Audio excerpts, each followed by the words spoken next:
প্রকাশিত হয়েছে এবছরের মাধ্যমিকের ফল, যেখানে 131 জন রয়েছে প্রথম 10-এর মেধা তালিকায়।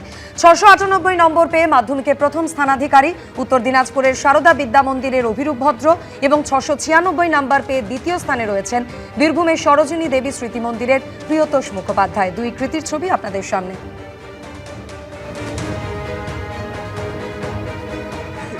আমি প্রত্যাশা করেছিলাম যে ভালো হবে, কিন্তু এত ভালো হবে সেটা আমার সত্যি প্রত্যাশার বাইরে।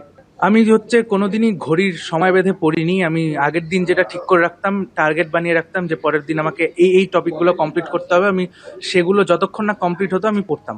আগামী দিনে আমার ইচ্ছে সায়েন্স নিয়েই পড়বো এবং যেই পরীক্ষা দেওয়ার জন্য আমি প্রিপারেশন নিচ্ছি।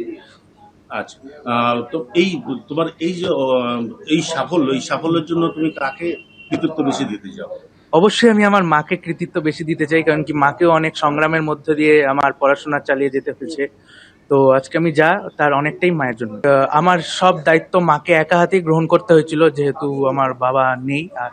আর মা যেমন নিজের ডিউটিতে যেতেন, ঠিক সেরকমই আমার পড়াশোনার জন্য যাবতীয় যা লাগা সব আমাকে বলতে হতো না, বেশি সঙ্গে সঙ্গেই দিয়ে যেতেন এবং আমাকে গাইডও করতো। এই জন্যই মার অবদানই সবচেয়ে বেশি করবো। বিদ্যালয় আমাদের সকলকেই, দশম শ্রেণীর সকলকেই অনেক ভীষণভাবে সাহায্য করেছে। তার মধ্যে একটা মক টেস্ট যেটা প্রতি মাসের শেষে নেওয়া হতো, তাতে সবারই কি কেমন প্রিপারেশন সেটা ঝালাই হতো, কেমন করে পরীক্ষায় বসতে হয়, স্ট্রেস রিলিফ, এ নিয়ে অনেক পদক্ষেপ গ্রহণ করেছে।